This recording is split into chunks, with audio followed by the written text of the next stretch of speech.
presenting the transcription feature, Superman. Look, up in the sky. It's a bird. It's a plane. It's Superman. Yes, it's Superman, strange visitor from the planet Krypton, who came to Earth with powers and abilities far beyond those of mortal men. Superman, who can leap tall buildings at a single bound, race a speeding bullet to its target, bend steel in his bare hands, and who, disguised as Clark Kent, mild-mannered reporter for a great metropolitan newspaper, fights a never-ending battle for truth and justice. But before we join Superman, listen. And now to our story. When the Yellow Mask, notorious international criminal, escaped from prison, Clark Kent and editor Perry White knew there'd be trouble, for it was Kent who had put the mask behind bars. But neither of them fully realized the extent of their danger until a telephone call revealed that the mask had eluded the police and was hidden somewhere in the Daily Planet building seeking revenge. Suddenly, the lights went out, the presses stopped, and the huge 30-story skyscraper was thrown into confused darkness. Leaving White's office, Kent raced down the hall to the elevators. In a moment, his street clothes gave way to the flaming red cape and blue costume of Superman. Ripping open one of the elevator doors, he was about to dive down the shaft when he noticed a car trapped some 10 floors below. A moment's hesitation, and then he reached for the steel cable. Only one way to clear this shaft so I can get down to the basement where that main switch was thrown, and that's to lift the car above this floor. Here goes. Now, these elevator cars must weigh 10 tons.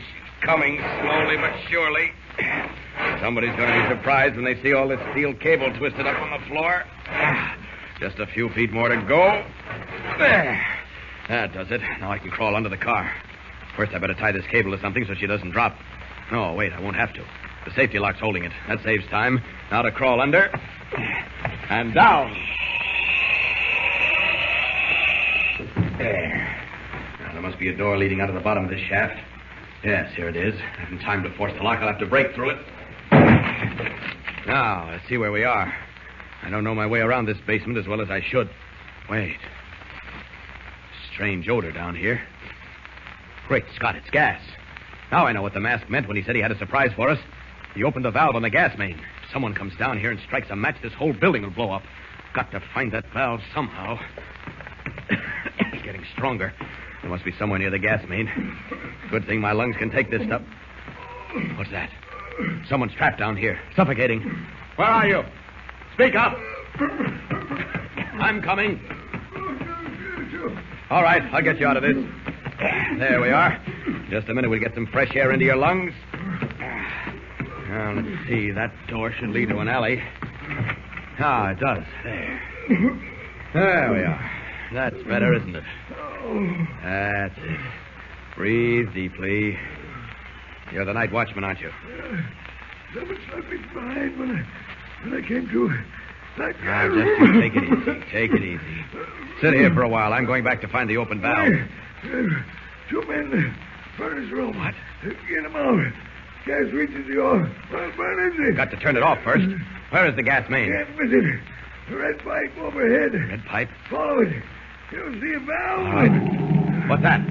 Explosion. Furnace room. You stay here. I'll be back. Said there were two men in the furnace room. The boilers blew up. I'm afraid I'm too late. Oh, I can see flames. It's burning oil. Oh, room's an inferno. Those flames spread. This building is doomed. I've got to get those men out first. Ah, there they are, on the floor. Their clothes are on fire. Here goes. Oh, heat is terrific. Even I can feel it. There. I've got them. Now to get out through that wall of fire. Ah, they're badly burned, but still alive. I'll take them out to the watchman. He can call an ambulance while I look for that valve. There. Got them out, eh? Are they dead? No, but they need medical attention. Get an ambulance or a doctor right away. I've got to shut off that gas. Don't go in there again. I'll blow up in a minute. I'll be all right. Mister, you're crazy. You can blow up sky. Hey, mister. Red pipe overhead. See now. Yes, there it is. Now, he said to follow it. Follow it. This valve must be near the furnace room. Another gas pocket went up. Wait. I hear hissing. That must be the valve. It is. Oh, gas is pouring out. Must turn this way to the right. Yes. That does it. There, it's off. Now to try and put out that blaze in the furnace room. Uh-oh. Sounds like fire engines. They'll be able to take care of this with a few small extinguishers. Now, I've got to find Perry White.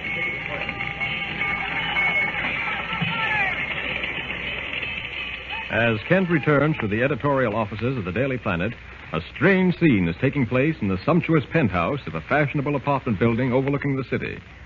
The Yellow Mask, no longer garbed in drab prison clothes, stands at a window peering through high-powered night binoculars trained on the illuminated clock of the Daily Planet Tower.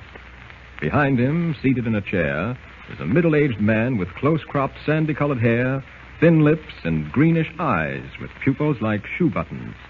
He frowns impatiently, flicks the ashes of his cigarette into a silver tray, and then speaks.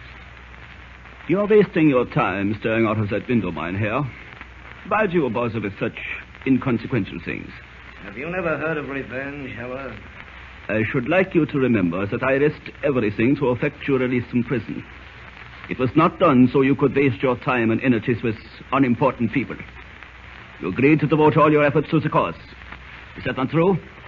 For some reason or other, my pretty little scheme to blow the planet building sky high missed fire. It's still there. Well, some other time. Now, what were you saying, Heller? Simply that I will require your undivided attention. I did not risk everything so that you might revenge yourself on a stupid newspaperman. He's far from stupid. You don't know Kent. What was that name? Kent. Clark Kent. The name has a familiar ring. Wait. Strauss. Ja. Bring to me the latest file of American operatives. Ja, Alfonso. You haven't missed a trick, have you? Communicating phones, filing systems, every modern convenience. We cannot afford, as you say, to miss a trick. There is too much at stake. Thank you, Strauss. Now let us see. Here's a list of newly appointed Secret Service operatives. How did you get it? There are ways and means to get everything. All that it requires is time, money, and brains. The cause possesses all three. Here, let me read this list of names. Anderson, Adams, Black, Darrow, Frost, Houston, Long, McGuire. No, the name Kent is not here. Well, what makes you think he has anything to do with the Secret Service? He's a newspaper reporter. I seem to remember it, and my memory never fails me. Wait, here's a special notation. I knew I was right. Listen. Appointed as operative at large under sealed orders, Clark Kent. When was the appointment made? Let me see. Here it is. 4 days ago. He has not long been on the job. We'd better watch him, Heller. He's dangerous. Don't worry. They are all watched. They're all dangerous. But now let us discuss business. You know, of course, why we require your services. Yes. You think I'm valuable. That and more. We are aware of the existence in this country of an amazing invention. A steel Frankenstein. A robot made of metal known as the Mechanical Man. This is all news to me. You seem to forget I've been behind bars for 2 years. No matter. This Mechanical Man exists. We have seen it. We have offered a fabulous sum, not only for the model, but for the design. Our offers have been refused. We must have the steel monster and many like him. Why? I shall tell you why. Because it is our job to instill fear. Out of fear will come panic, and out of panic will come weakness. That is the formula of our success. This Mechanical Man, how does it work? Almost with human instinct. Controlled by special radio, it can fly like an airship, walk upright like a man, and spread destructions on all sides. Yeah.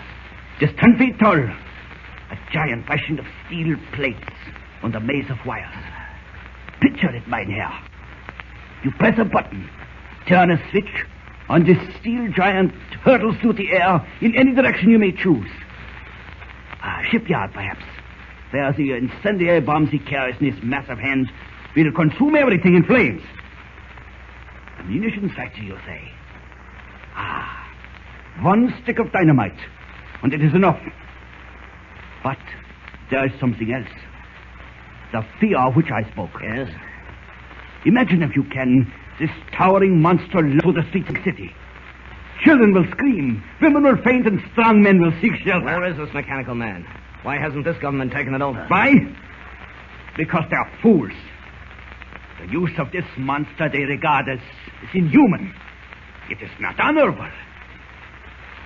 In war, there is no honor. But we will take advantage of this stupidity. You will go to the man who has created this steel weapon as a representative of the American government. You will have all the credentials.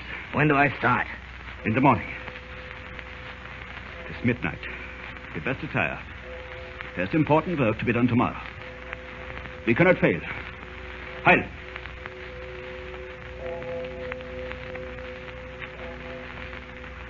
Joined by the one man whose diabolical mind matches his own, Max Heller plots to gain possession of a weapon capable of horror beyond all belief. Will the Yellow Mask, shrewd and cunning, be able to get the mechanical man? Who owns this steel monster, and where is it? There's excitement ahead, so don't miss a single episode. Tune in and listen with Superman. Don't forget, tune in again for the next thrilling episode with Superman. Look, up in the sky. It's a bird. It's a plane. It's Superman. Superman is a copyrighted feature appearing in Action Comics magazine.